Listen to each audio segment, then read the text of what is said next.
Muita gente pode contra-argumentar dizendo que, na verdade, o principal problema é que existe muita intervenção estatal. E o Estado impõe muitas regulamentações e regras para as empresas que pagam muitos impostos, e aí isso acaba sendo descarregado na classe trabalhadora. Esse é o principal argumento que eu escuto do outro lado para explicar as desigualdades. O que você responde a esse argumento de que o Estado ele já está muito grande, já está intervindo muito? Na verdade é uma ilusão, né, daqueles, os mais radicais que acham que o Estado não deve existir, né? Ou o famoso discurso do Estado mínimo. O Estado, de princípio, o Estado na verdade é uma abstração, né? Acho que nós, enquanto seres humanos, só chegamos até hoje porque a gente é capaz de fazer abstrações, né? O que seria essa abstração? Para dar um exemplo, né? Nós somos Homo sapiens, né? A gente sabe que os Homo sapiens só existem hoje porque eles conseguiram se sobrepor aos homens de Neandertal, né? Que eram muito mais fortes fisicamente, eram muito mais hábeis como guerreiros, melhores caçadores. Então, quando você olha para a teoria da evolução do Darwin, você fala assim, mas quem era para ter sobreposto a outra raça seria os Neandertais, não os Sapiens, né? E os Sapiens, na verdade, eles só conseguiram sobrepor justamente porque a gente tem capacidade de fazer abstração. E uma das abstrações que o Homo sapiens tem capacidade é de criar o Estado, né? Estou dando um salto meio lógico, mas só para explicar.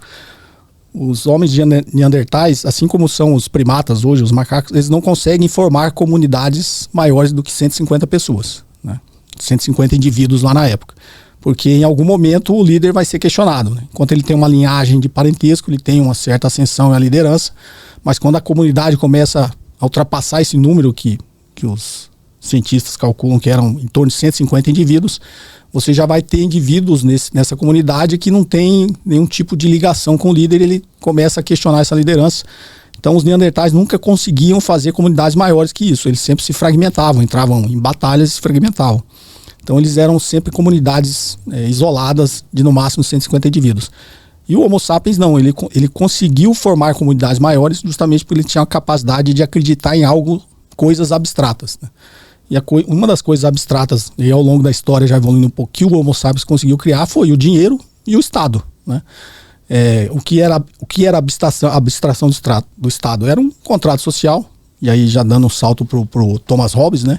De que todo indivíduo por natureza é mau, né? O homem é o lobo do homem, e você precisa de um terceiro intervindo nas relações para que você não descambe para o uso da força sempre, né?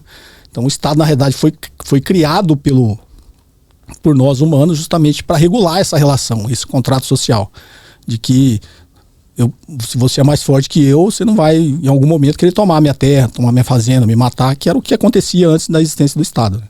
Então o Estado na realidade ele foi criado para regular essas nossas relações, e geralmente o Estado está lá para defender o mais fraco, porque o mais forte não precisa do Estado.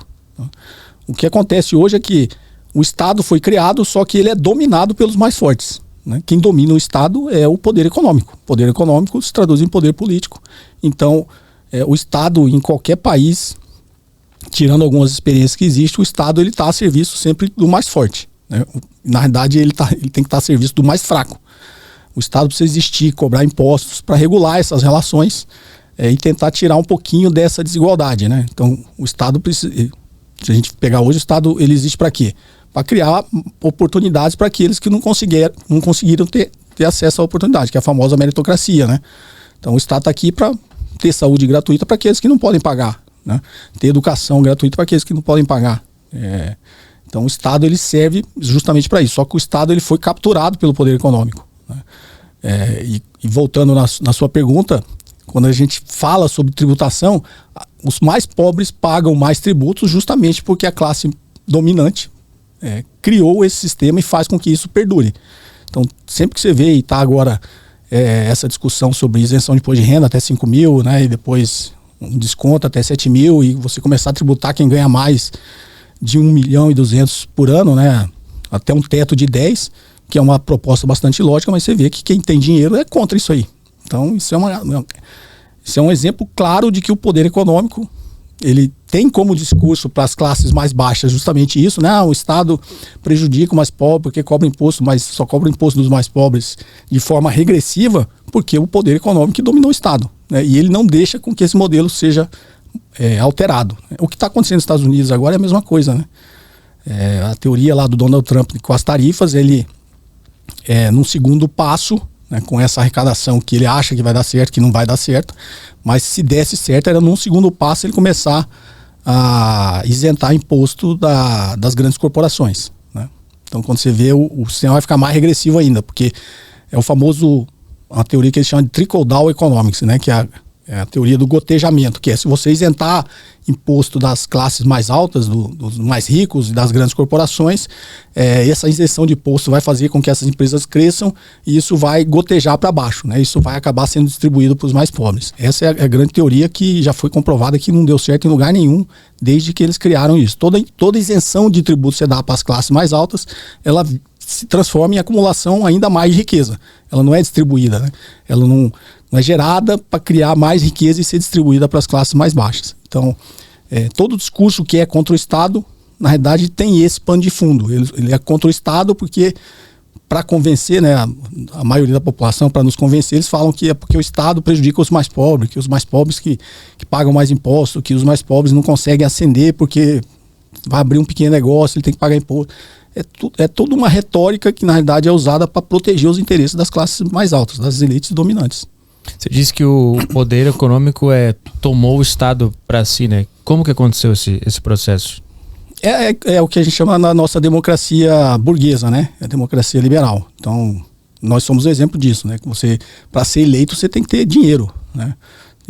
Apesar de ter mudado por financiamento público, mas a gente sabe que se você não tiver dinheiro, muito dificilmente você vai ser eleito. Então, você pega o nosso Congresso Nacional hoje, 90% dele representa as classes mais altas. Ninguém ali, 10% que ainda representam as classes mais baixas. Então, a gente não tem realmente uma representatividade do que é a população brasileira dentro do Congresso. Então, o Congresso está lá para defender o interesse da elite, né? Sempre foi assim. Então, a democracia liberal, a democracia burguesa, do jeito que ela foi implementada, ela faz com que se perpetue esse modelo de que o Estado vai ser sempre capturado pelas elites dominantes. Então, aquele argumento de que o Estado é ele que atrapalha a classe trabalhadora, na verdade o que tem por trás dele é que quem tá dando as coordenadas do Estado é a elite que quer acumular capital, e aí tanto faz como é que vai estar a sociedade. Eles só querem acumular capital e o nosso país ele vai arrumando para esse caminho, onde fica mais confortável para essas pessoas. Você acredita que o Estado ele tem que ser grande, forte, ou ele teria que ser assim, mínimo para cuidar das pessoas que precisam e tirar das mãos do poder econômico? O Estado, ele tem que ser, na minha opinião, ele tem que ser grande e forte, tá? Porque se você pegar todos os países que defendem a redução do tamanho do Estado, é porque eles já foram Estado grande em algum momento para que eles chegassem nessa posição, né?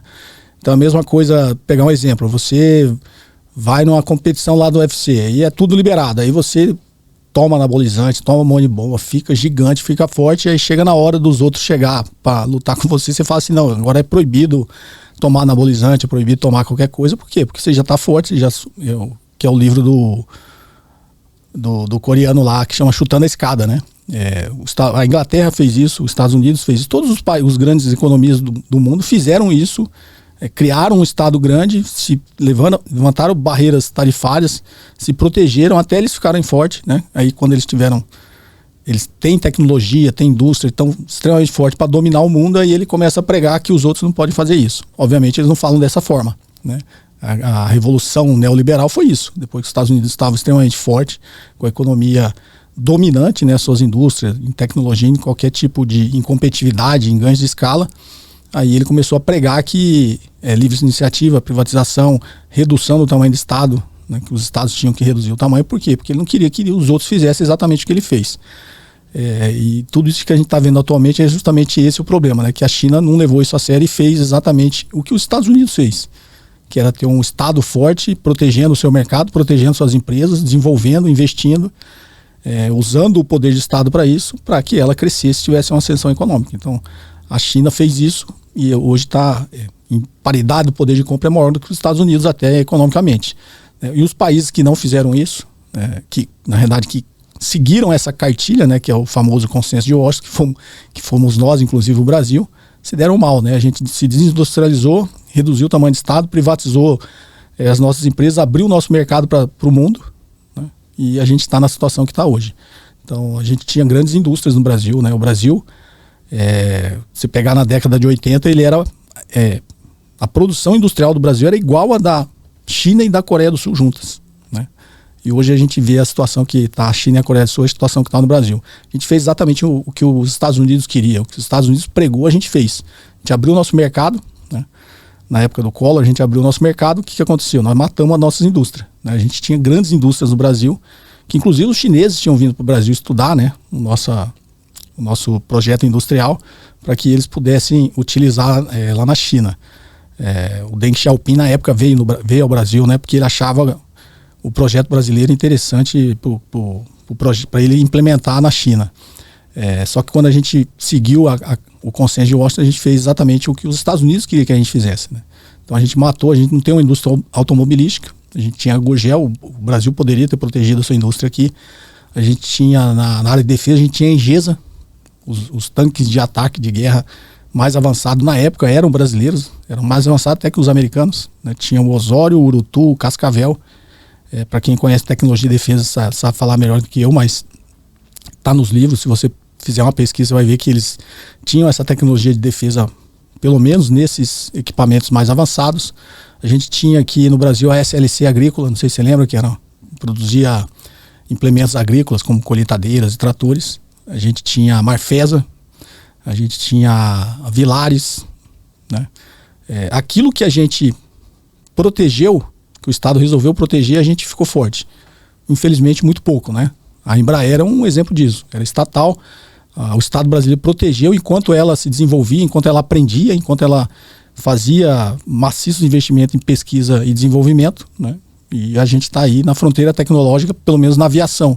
A Embraer hoje é reconhecidamente uma empresa de alta tecnologia nesse segmento, que concorre de igual para igual nos jatos que ela produz com qualquer empresa de aviação do mundo, assim. Concorre com a Boeing, com a Airbus. Então foi uma empresa que a gente protegeu, né? Quando a gente olha na parte agrícola, a gente tem a Embrapa, que é um estatal, que é o que dá competitividade para o nosso agronegócio, mas a gente deixou a SLC morrer, né? A SLC foi comprada pela John Deere. Então a gente poderia estar na fronteira tecnológica no agronegócio também, né? Mas no agronegócio, tudo que tem tecnologia, a gente importa. E o que a gente abriu o nosso mercado. Então, nesse ponto, o Estado precisa ser grande e forte justamente para que ele faça essa que eles chamam de catch-up, né? Fazer o próximo salto ali, o salto em tecnologia. Os países que fizeram isso se deram bem. A Coreia do Sul fez isso, né? Apesar de ser um país alinhado politicamente com os Estados Unidos, ele não comprou a cartilha de Washington, né? Era até uma ditadura na época do General Park, e ele resolveu fazer exatamente o que a China fez. Protegeu o mercado dela, levantou um monte de barreira tarifária, exigiu transferência de tecnologia, né? Os carros coreanos eram muito ruins na época, né? E ele protegeu o mercado, não deixou a indústria coreana competir lá fora enquanto ela não fosse forte. Se não me engano, foi a GM que aceitou, né, digamos, as exigências do governo sul-coreano para transferir tecnologia para a Hyundai e poder vender os carros da GM lá dentro também. E a Hyundai aprendeu, quando eles ficaram fortes, eles abriram o mercado e foram para a concorrência internacional. Então os países que se protegeram e utilizaram o Estado, um Estado grande e forte para fazer isso, eles estão hoje muito melhores economicamente do que o Brasil, né? E obviamente a sua população está muito mais, em termos de renda per capita, muito mais rica do que o Brasil, né?